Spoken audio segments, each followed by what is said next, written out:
Hi, my name is Peter Shannon, and I'd like to present today on mind-body medicine, psychoneuroimmunology and Schubert, an inquiry into illness and compositional style. This is an Irish Research Council funded PhD. My thesis involves an analysis of Schubert's unfinished and great C major symphony, examining and isolating elements of healing and illness in the score. It's a musicological analysis, but draws on elements of psychology, neurology, and immunology. Generally regarded as a dark work, Schubert's unfinished symphony was written while he was sick from syphilis, and as we know, he never returned to complete this work. During a period of latency or remission, which is part of the life cycle of this illness, Schubert wrote what is generally regarded as a very positive work, and is his longest symphony, the Great Symphony in C major. In his article examining aspects of Schubert's illness, Eric Sams states that if Schubert was indeed sentenced to 6 years of disgrace, distress, and disgust before the final execution, then his mind and work could hardly have failed to be afflicted and modified thereby. But conversely, conductor and musicologist Peter Gilke writes that to attribute any personal issues, including that of his illness, as reasons why Schubert did not finish the symphony represents a reduction of the problem. An even starker opinion was voiced by critic Huntley Dent in a CD review of Schubert's music in Fanfare magazine.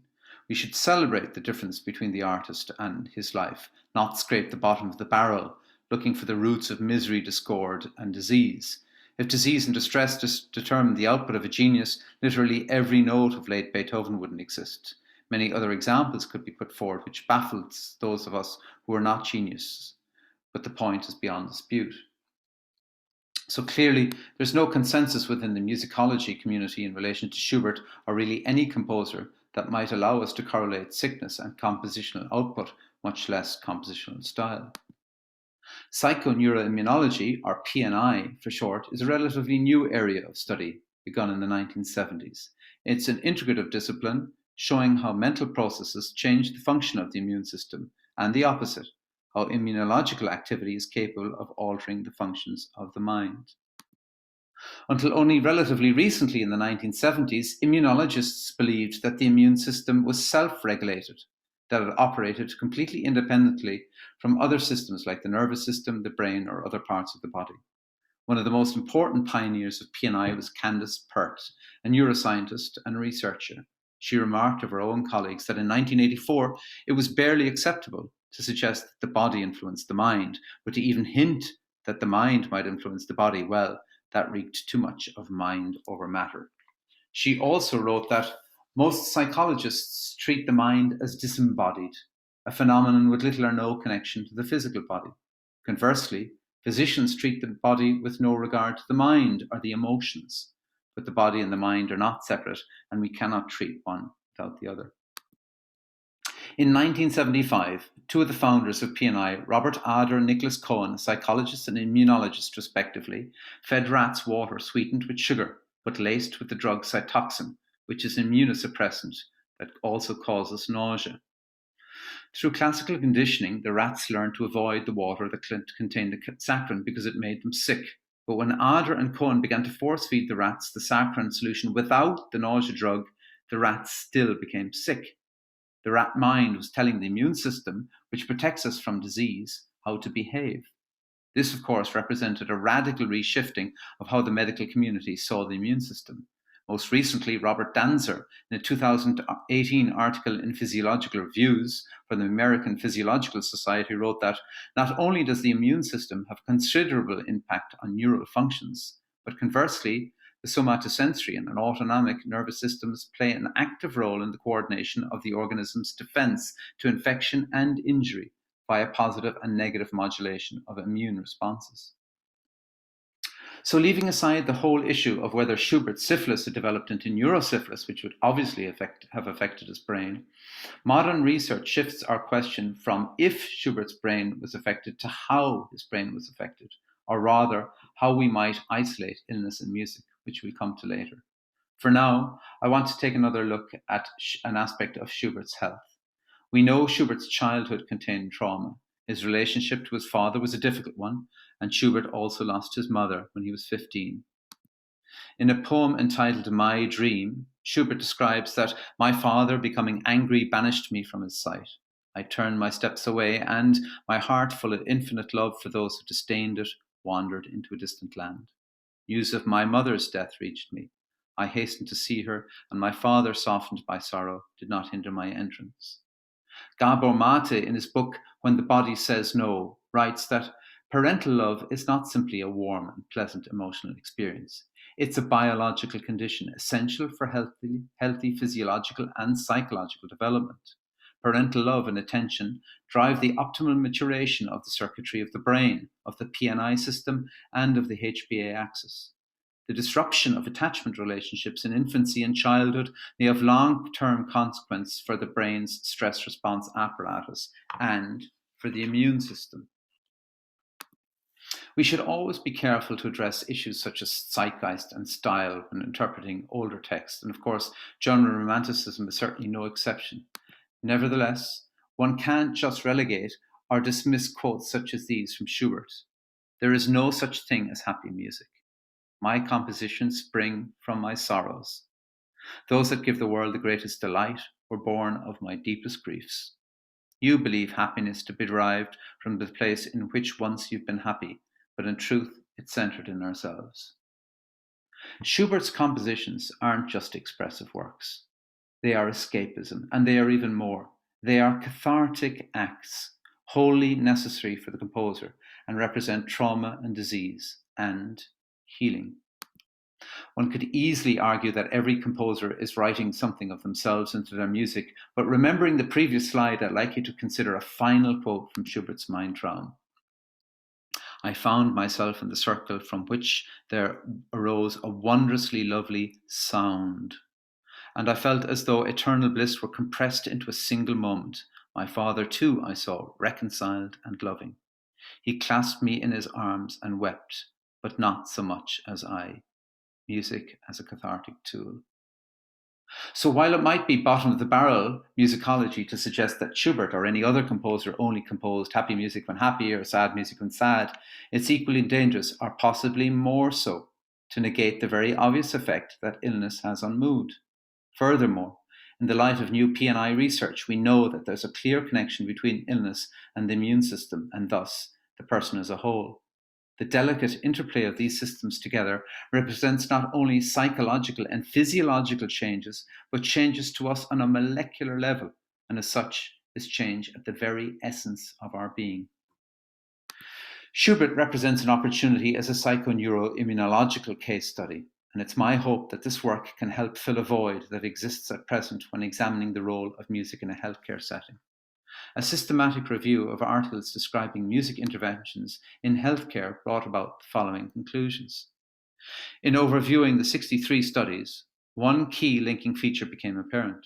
Many studies into the psychoneuroimmunology of music display a lack of interrogation of the psychological processes underpinning music performance, perception, and cognition.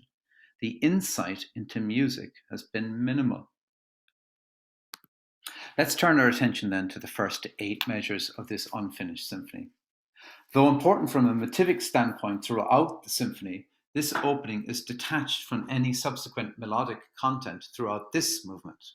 It's difficult not to regard the first full string entry and oboe entrance as the true beginning, thus making this 8-measure cello bass opening an atmospheric prelude of sorts.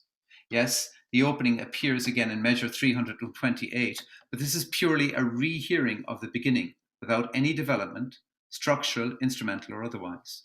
There, at the end of this movement, the real function of this opening becomes apparent, and that is to make us painfully aware that any development of previously heard themes, the first and second subject, have been in vain and are to remain overshadowed by this detached theme.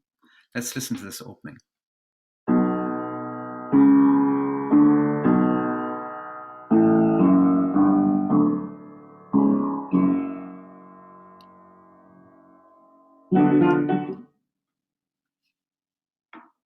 This emotional detachment, then, an unwillingness or indeed inability to connect with others, has long been the area of interest of psychologists, particularly those in the area of trauma management. The most extreme form of detachment is the body's evolutionary way of protecting itself. Let's look at the bass part.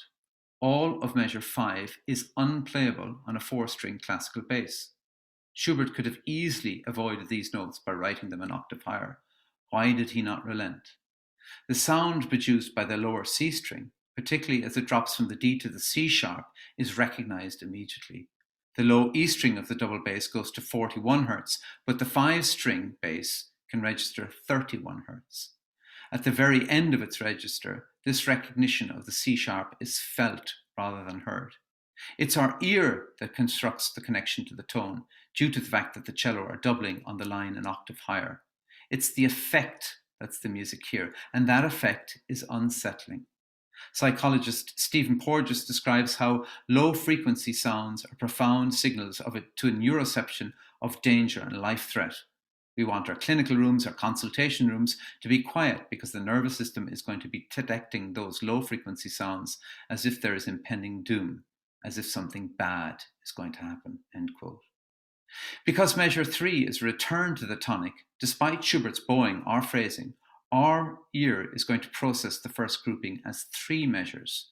The subsequent measure, measure 4, is the only measure with constant quarter note movement, and this contributes to it being processed as something new, and as such, the beginning of a new phrase.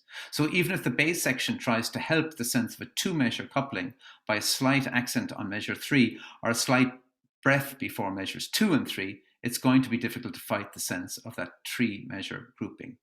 Therefore, what we actually hear, or what our perception is 3 plus 2 plus 3. Here's those first 3 measures. A return to the tonic. I'd like to look now at the end of this phrase, the long dominant F-sharp note. Because Schubert convinces our ear to hear a clear 2-measure grouping between measures 4 and 5,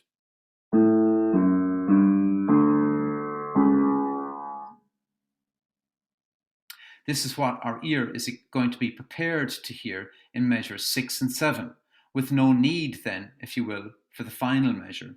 What our ear wants to hear then is 3 plus 2 plus 2.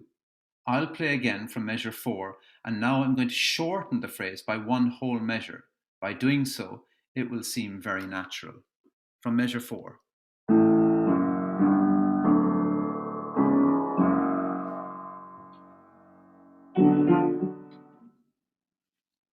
What we get, of course, is a longer 3-measure F-sharp dominant. This represents not only a timeout on that F-sharp, but an unexpected and uncomfortable pause in expectation of the next phrase. I'll play again from measure 4, but this time I'll play the full length, and you'll see how it contributes to our perception of the phrase as being lost.